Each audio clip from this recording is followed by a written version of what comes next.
A Good Man is Hard to Find by Flannery O'Connor. The grandmother didn't want to go to Florida. She wanted to visit some of her connections in East Tennessee, and she was seizing at every chance to change Bailey's mind. Bailey was the son she lived with, her only boy.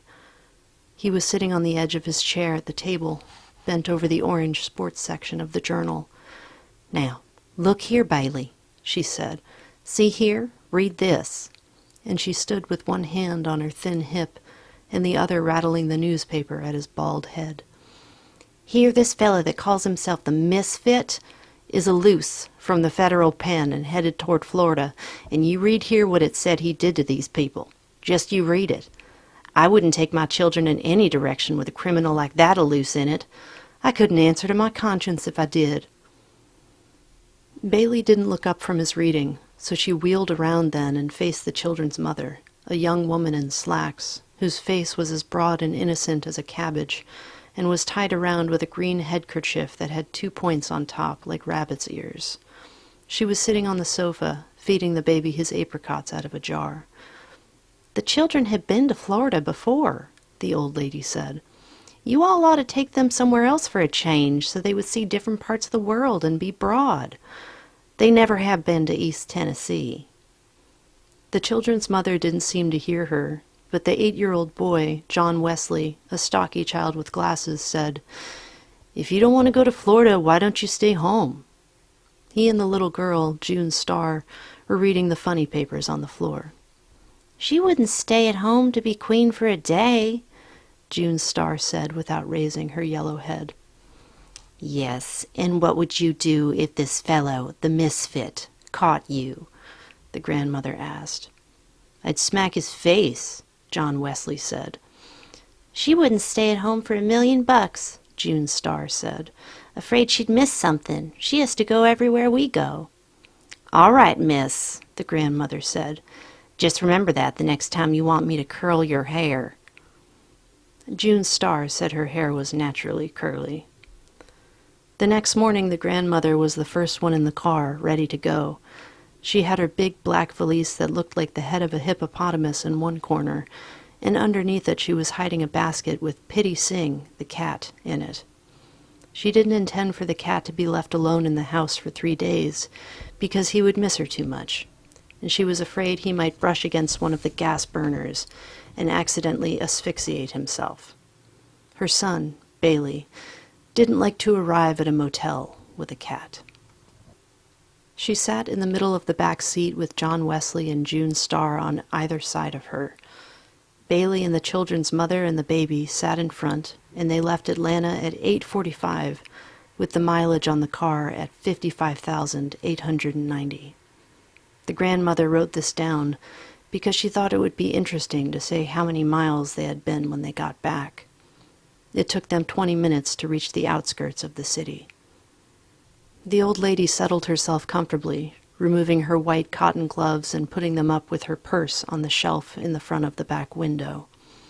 The children's mother still had on slacks and still had her head tied up in a green kerchief, but the grandmother had on a navy blue straw sailor hat with a bunch of white violets on the brim and a navy blue dress with a small white dot in the print. Her collars and cuffs were white organdy trimmed with lace, and at her neckline she had pinned a purple spray of cloth violets containing a sachet.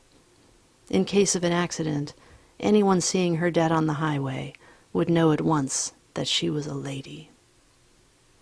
She said she thought it was going to be a good day for driving, neither too hot nor too cold, and she cautioned Bailey that the speed limit was 55 miles an hour, and that the patrolmen hid themselves behind billboards and small clumps of trees and sped out after you before you had a chance to slow down.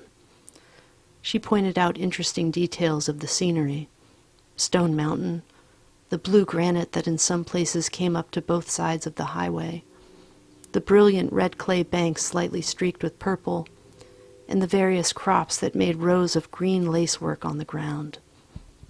The trees were full of silver-white sunlight, and the meanest of them sparkled. The children were reading comic book magazines, and their mother had gone back to sleep. "Let's go through Georgia fast so we don't have to look at it much," John Wesley said. "If I were a little boy," said the grandmother, "I wouldn't talk about my native state that way. Tennessee has the mountains and Georgia has the hills." "Tennessee is just a hillbilly dumping ground," John Wesley said, "and Georgia's a lousy state, too." "You said it," June Star said. "In my time," said the grandmother, folding her thin veiled fingers, "children were more respectful of their native states and their parents and everything else. People did right then." "Oh, look at that cute little pickaninny," she said, and pointed to a Negro child standing in the door of a shack. "Wouldn't that make a picture now?" she asked, and they all turned around and looked at the little Negro out the back window. He waved. "He didn't have any breeches on," June Star said. "He probably didn't have any," the grandmother explained. "Little niggers in the country don't have things like we do. Oh, if I could paint, I'd paint that picture," she said. The children exchanged comic books. The grandmother offered to hold the baby, and the children's mother passed him over the front seat to her. She set him on her knee and bounced him and told him about the things they were passing. She rolled her eyes and screwed up her mouth and stuck her leathery thin face into his smooth, bland one. Occasionally he gave her a faraway smile. They passed a large cotton field with 5 or 6 graves fenced in the middle of it, like a small island.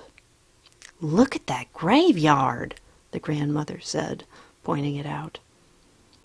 "That was the old family burying ground. That belonged to the plantation." "Where's the plantation?" John Wesley asked. "Gone with the wind," said the grandmother. "Ha ha ha." When the children finished all the comic books they had brought, they opened the lunch and ate it. The grandmother ate a peanut butter sandwich and an olive, and would not let the children throw the box and the paper napkins out the window. When there was nothing else to do, they played a game by choosing a cloud and making the other two guess what shape it suggested. John Wesley took one of the shape of a cow, and June Star guessed a cow, and John Wesley said no, an automobile, and June Star said he didn't play fair, and they began to slap each other over the grandmother. The grandmother said she would tell them a story if they would keep quiet. When she told a story, she rolled her eyes and waved her head and was very dramatic. She said once when she was a maiden lady, she had been courted by a Mr. Edgar Atkins Teagarden from Jasper, Georgia. She said that he was a very good-looking man and a gentleman, and that he brought her a watermelon every Saturday afternoon with his initials cut in it, E.A.T. Well, one Saturday, she said, Mr. Teagarden brought the watermelon, and there was nobody at home, and he left it on the front porch and returned in his buggy to Jasper. But she never got to eat the watermelon, she said, because a nigger boy ate it when he saw the initials E.A.T. This story tickled John Wesley's funny bone, and he giggled and giggled, but June Star didn't think it was any good. She said she wouldn't marry a man that just brought her a watermelon on Saturday. The grandmother said she would have done well to marry Mr. Teagarden because he was a gentleman and had bought Coca-Cola stock when it first came out, and that he had died only a few years ago, a very wealthy man. They stopped at the tower for barbecued sandwiches. The tower was a part stucco and part wood filling station and dance hall set in a clearing outside of Timothy. A fat man named Red Sammy Butts ran it, and there were signs stuck here and there on the building and for miles up and down the highway saying, "Try Red Sammy's famous barbecue. None like famous Red Sammy's. Red Sam, the fat boy with the happy laugh, a veteran. Red Sammy's your man." Red Sammy was lying on the bare ground outside the tower with his head under a truck, while a gray monkey about a foot high, chained to a small chinaberry tree, chattered nearby. The monkey sprang into the tree and got on the highest limb as soon as he saw the children jump out of the car and run toward him. Inside, the tower was a long, dark room with a counter at one end and tables at the other and dancing space in the middle. They all sat down at a board table next to the Nickelodeon, and Red Sam's wife, a tall, burnt-brown woman with hair and eyes lighter than her skin, came and took their order. The children's mother put a dime in the machine and played the Tennessee Waltz, and the grandmother said that tune always made her want to dance. She asked Bailey if he would like to dance, but he only glared at her. He didn't have a naturally sunny disposition like she did, and trips made him nervous. The grandmother's brown eyes were very bright. She swayed her head from side to side and pretended she was dancing in her chair. June Starr said, play something she could tap to, so the children's mother put in another dime and played a fast number, and June Starr stepped out onto the dance floor and did her tap routine. "Ain't she cute?" Red Sam's wife said, leaning over the counter. "Would you like to come be my little girl?" "No, I certainly wouldn't," June Starr said. "I wouldn't live in a broken-down place like this for $1,000,000. And she ran back to the table. "Ain't she cute?" the woman repeated, stretching her mouth politely. "Aren't you ashamed?" hissed the grandmother. Red Sam came in and told his wife to quit lounging on the counter and hurry up with these people's order. His khaki trousers reached just to his hip bones, and his stomach hung over them like a sack of meal swaying under his shirt. He came over and sat down at a table nearby and let out a combination sigh and yodel. "You can't win," he said. "You just can't win." And he wiped his sweating red face off with a gray handkerchief. "These days you don't know who to trust," he said. "Ain't that the truth?" "People are certainly not nice like they used to be," said the grandmother. "Two fellers come in here last week," Red Sammy said, "driving a Chrysler.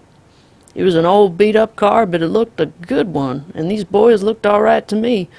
Said they worked at the mill, and, I let them fellers charge the gas they bought. Now, why did I do that?" "Because you're a good man," the grandmother said at once. "Yes'm, I suppose so," Red Sam said, as if he were struck with this answer. His wife brought the orders, carrying the 5 plates all at once without a tray, 2 in each hand and 1 balanced on her arm. "It isn't a soul in this green world of God's that you can trust," she said, "and I don't count nobody out of that. Not nobody," she repeated, looking at Red Sammy. "Did you read about that criminal, the Misfit that's escaped?" asked the grandmother. "I wouldn't be a bit surprised if he didn't attack this place right here," said the woman. "If he hears about it being here, I wouldn't be none surprised to see him. If he hears it's 2 cents in the cash register, I wouldn't be at all surprised if he—" "That'll do," Red Sam said. "Go bring these people their Coca-Colas." And the woman went off to get the rest of the order. "A good man is hard to find," Red Sammy said. "Everything's getting terrible. I remember the day you could go off and leave your screen door unlatched. Not no more." He and the grandmother discussed better times. The old lady said that in her opinion Europe was entirely to blame for the way things were now. She said the way Europe acted, you would think we were made of money, and Red Sam said it was no use talking about it. She was exactly right. The children ran outside into the white sunlight and looked at the monkey in the lacy chinaberry tree. He was busy catching fleas on himself and biting each one carefully between his teeth as if it were a delicacy. They drove off again into the hot afternoon. The grandmother took cat naps and woke up every few minutes with her own snoring. Outside of Toomsboro, she woke up and recalled an old plantation that she had visited in this neighborhood once, when she was a young lady.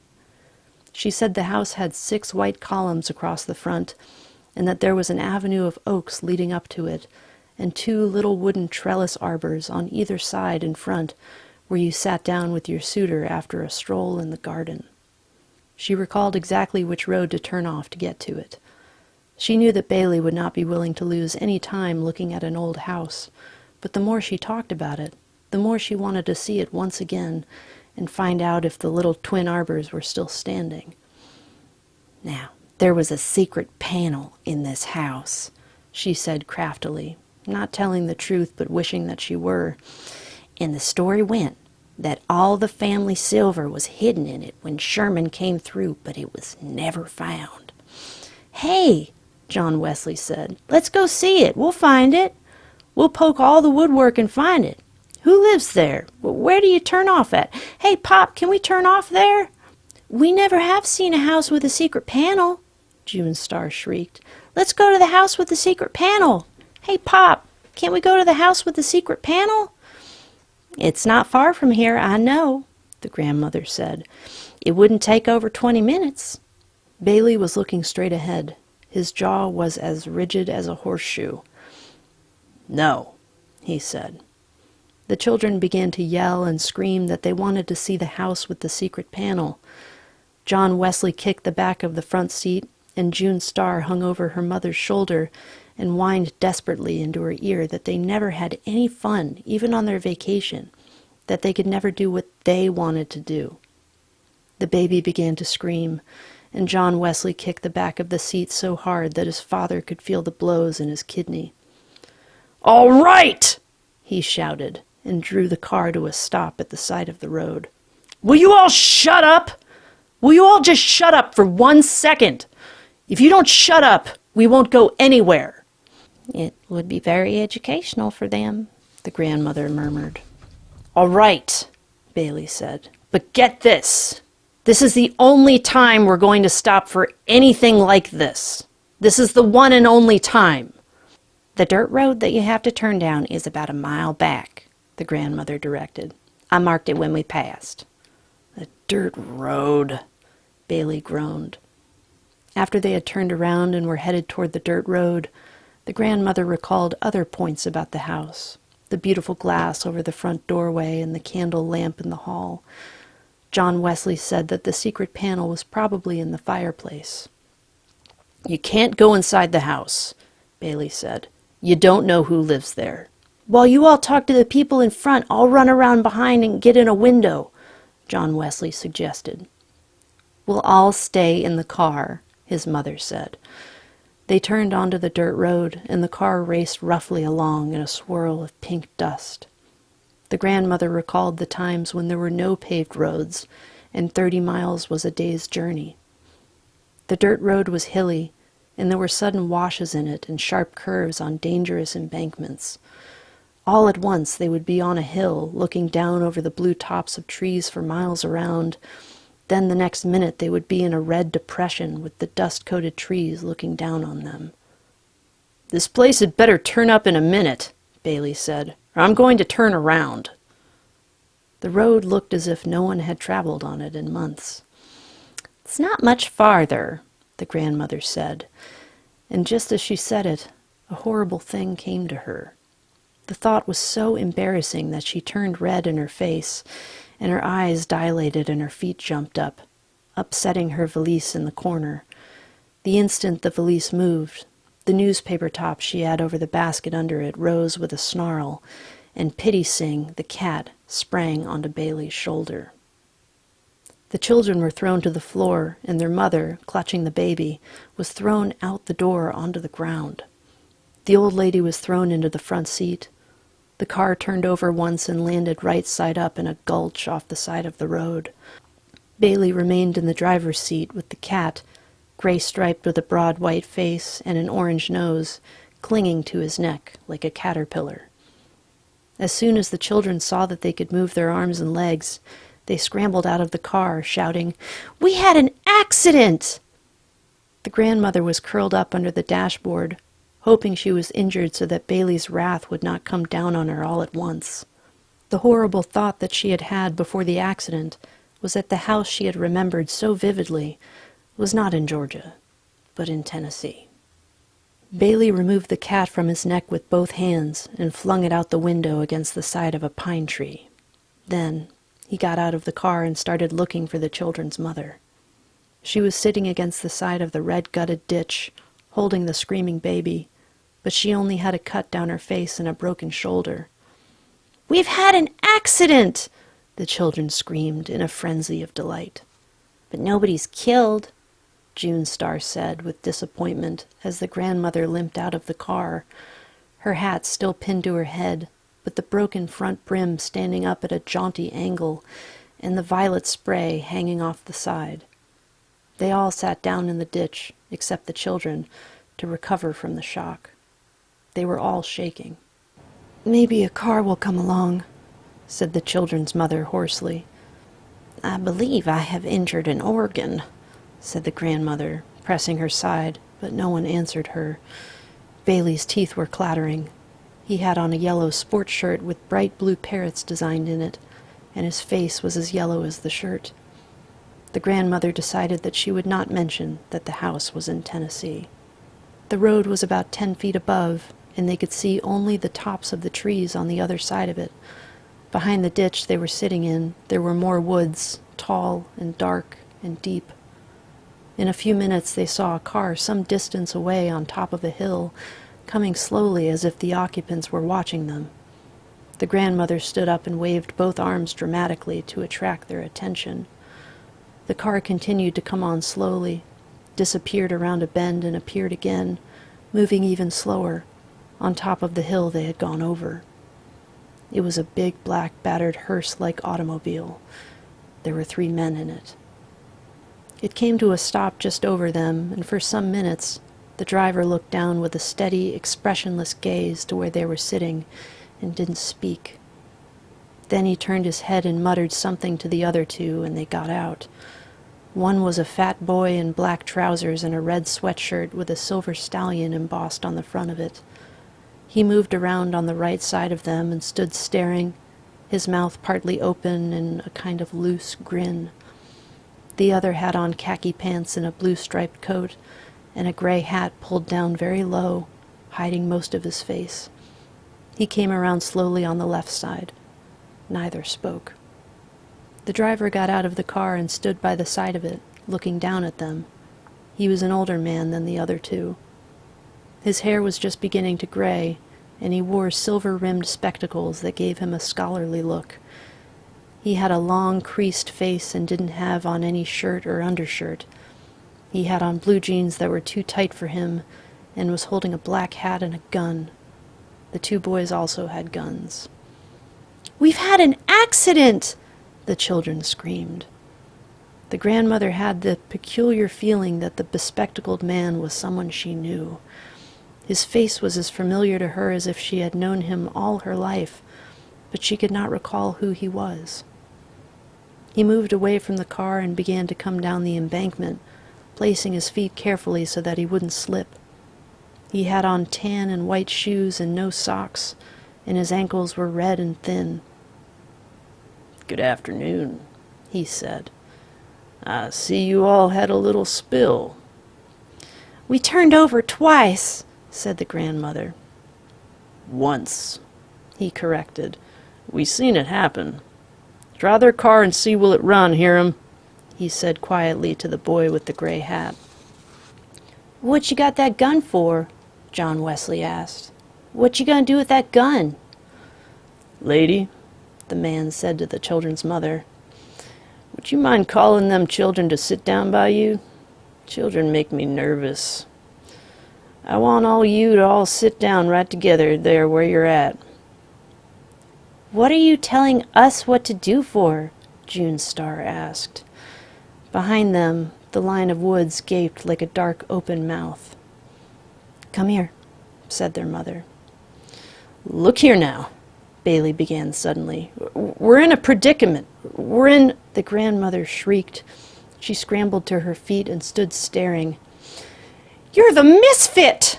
she said. "I recognized you at once!" "Yes'm," the man said, smiling slightly as if he were pleased in spite of himself to be known. "But it would have been better for all of you, lady, if you hadn't recognized me." Bailey turned his head sharply and said something to his mother that shocked even the children. The old lady began to cry, and the Misfit reddened. "Lady," he said, "don't you get upset. Sometimes a man says things he don't mean. I don't reckon he meant to talk to you that way." "You wouldn't shoot a lady, would you?" the grandmother said, and removed a clean handkerchief from her cuff and began to slap at her eyes with it. The Misfit pointed the toe of his shoe into the ground and made a little hole and then covered it up again. "I would hate to have to," he said. "Listen," the grandmother almost screamed. "I know you're a good man. You don't look a bit like you have common blood. I know you must come from nice people." "Yes, ma'am," he said. "Finest people in the world." When he smiled, he showed a row of strong white teeth. "God never made a finer woman than my mother, and my daddy's heart was pure gold," he said. The boy with the red sweatshirt had come around behind them and was standing with his gun at his hip. The misfit squatted down on the ground. "Watch them children, Bobby Lee," he said. "You know they make me nervous." He looked at the 6 of them huddled together in front of him, and he seemed to be embarrassed, as if he couldn't think of anything to say.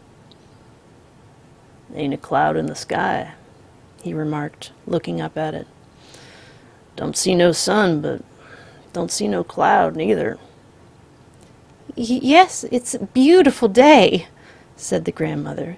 "Listen," she said, "you shouldn't call yourself the misfit, because I know you're a good man at heart. I can just look at you and tell." "Hush!" Bailey yelled. "Hush! Everybody shut up and let me handle this." He was squatting in the position of a runner, about to sprint forward, but he didn't move. "I appreciate that, lady," the misfit said, and drew a little circle in the ground with the butt of his gun. "It'll take a half hour to fix this here car," Hiram called, looking over the raised hood of it. "Well, first you and Bobby Lee get 'em and that little boy to step over yonder with you," the misfit said, pointing to Bailey and John Wesley. "The boys want to ask you something," he said to Bailey. "Do you mind stepping back in them woods there with 'em?" "Listen," Bailey began. "We're in a terrible predicament. Nobody realizes what this is." And his voice cracked. His eyes were as blue and intense as the parrots in his shirt, and he remained perfectly still. The grandmother reached up to adjust her hat brim as if she were going to the woods with him, but it came off in her hand. She stood staring at it, and after a second she let it fall on the ground. Hiram pulled Bailey up by his arm as if he were assisting an old man. John Wesley caught hold of his father's hand, and Bobby Lee followed. They went off toward the woods, and just as they reached the dark edge, Bailey turned and, supporting himself against a gray, naked pine trunk, shouted, "I'll be back in a minute, Mama. Wait on me." "Come back this instant," his mother shrilled, but they all disappeared into the woods. "Bailey boy," the grandmother called in a tragic voice, but she found she was looking at the misfit squatting on the ground in front of her. "I just know you're a good man," she said desperately. "You're not a bit common." "No, I ain't a good man," the misfit said after a second, as if he had considered her statement carefully. "But I ain't the worst in the world, neither. My daddy said I was a different breed of dog from my brothers and sisters. You know, Daddy said, it's some that can live their whole life out without asking about it, and it's others has to know why it is. And this boy is one of the latters. He's going to be into everything." He put on his black hat and looked up suddenly, and then away deep into the woods as if he were embarrassed again. "I'm sorry I don't have on a shirt before you ladies," he said, hunching his shoulders slightly. "We buried our clothes that we had on when we escaped, and we're just making do until we can get better. We borrowed these from some folks we met," he explained. "That's perfectly all right," the grandmother said. "Maybe Bailey has an extra shirt in his suitcase." "I'll look and see directly," the misfit said. "Where are they taking him?" the children's mother screamed. "Daddy was a card himself," the misfit said. "You couldn't put anything over on him. He never got in trouble with the authorities, though. Just had the knack of handling 'em." "You could be honest, too, if you'd only try," said the grandmother. "Think how wonderful it would be to settle down and live a comfortable life and not have to think about somebody chasing you all the time." The misfit kept scratching in the ground with the butt of his gun, as if he were thinking about it. "Yes, someone always after you." The grandmother noticed how thin his shoulder blades were just behind his hat, because she was standing up looking down on him. "Do you ever pray?" she asked. He shook his head. All she saw was the black hat wiggle between his shoulder blades. "No," he said. There was a pistol shot from the woods, followed closely by another, then silence. The old lady's head jerked around. She could hear the wind move through the treetops like a long, satisfied insuck of breath. "Bailey boy!" she cried. "I was a gospel singer for a while," the Misfit said. "I've been most everything. Been in the armed service, both land and sea, at home and abroad, been twice married, been an undertaker, been with the railroads, plowed Mother Earth, been in a tornado, seen a man burnt alive once." And he looked up at the children's mother and the little girl who were sitting close together, their faces white and their eyes glassy.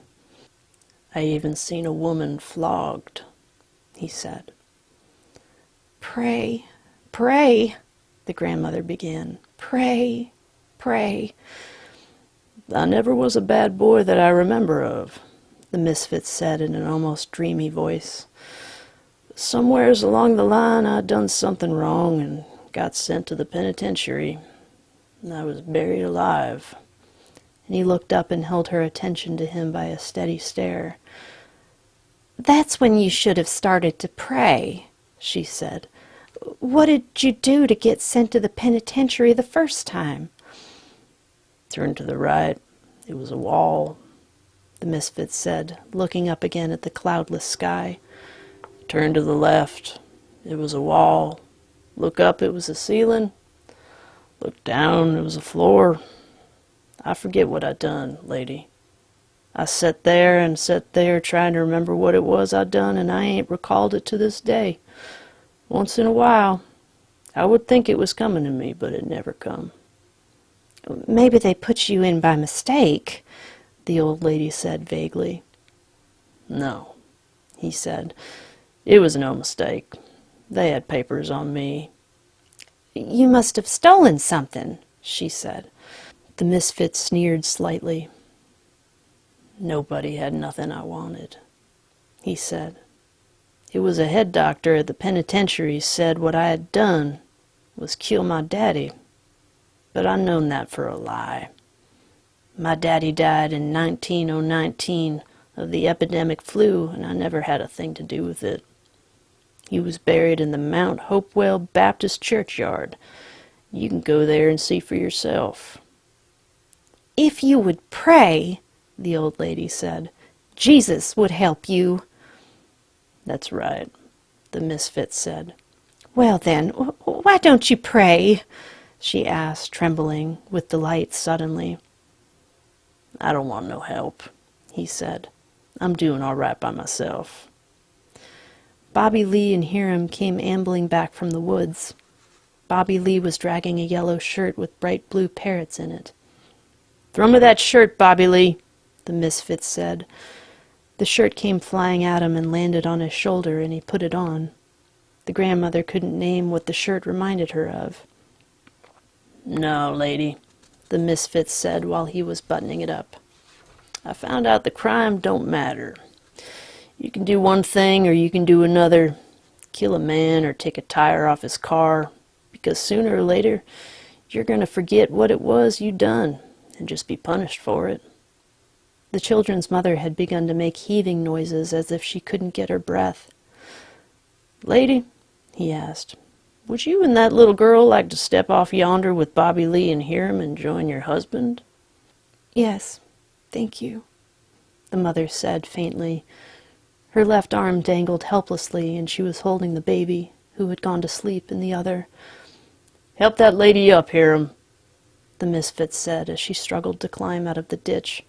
"And Bobby Lee, you hold on to that little girl's hand." "I don't want to hold hands with him," June Star said. "He reminds me of a pig." The fat boy blushed and laughed and caught her by the arm and pulled her off into the woods after Hiram and her mother. Alone with the Misfit, the grandmother found that she had lost her voice. There was not a cloud in the sky nor any sun. There was nothing around her but woods. She wanted to tell him that he must pray. She opened and closed her mouth several times before anything came out. Finally, she found herself saying, "Jesus, Jesus," meaning Jesus will help you, but the way she was saying it, it sounded as if she might be cursing. "Yes," the Misfit said, as if he agreed. "Jesus shown everything off balance. It was the same case with him as with me, except he hadn't committed any crime, and they could prove I had committed one because they had papers on me. Of course," he said, "they never show me my papers. That's why I sign myself now. I said long ago, you get a signature and sign everything you do and keep a copy of it. Then you'll know what you done, and you can hold up the crime to the punishment, see do they match, and in the end you'll have something to prove you ain't been treated right. I call myself the Misfit," he said, "because I can't make what all I done wrong fit what all I gone through in punishment." There was a piercing scream from the woods, followed closely by a pistol report. "Does it seem right to you, lady, that one is punished a heap and another ain't punished at all?" "Jesus!" the old lady cried. "You've got good blood.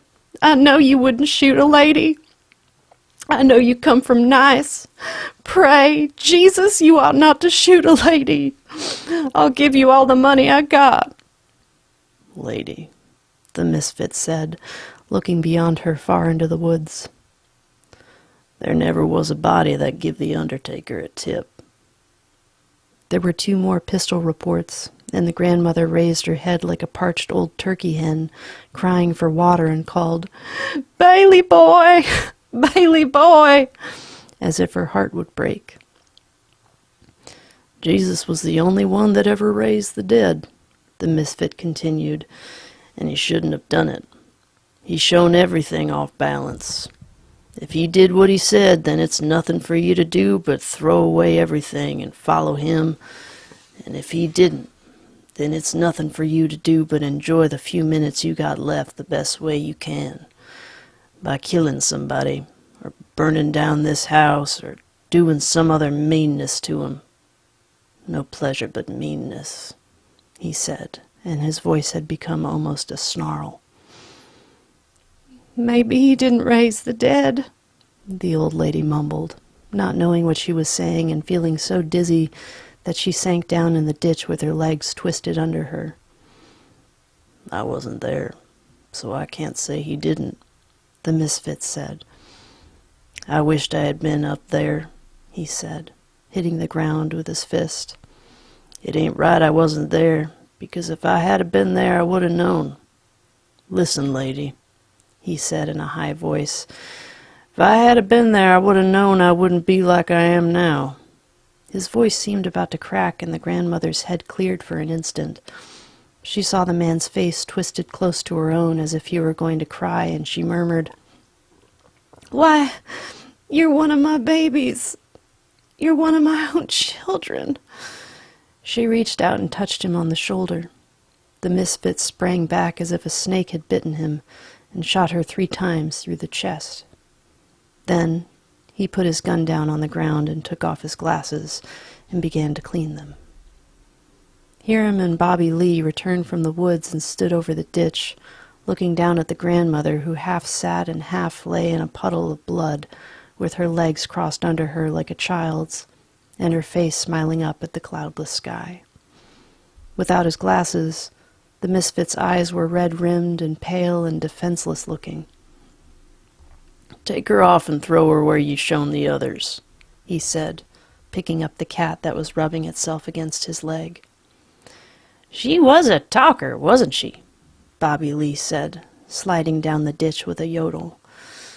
"She would have been a good woman," the Misfit said, "if it had been somebody there to shoot her every minute of her life."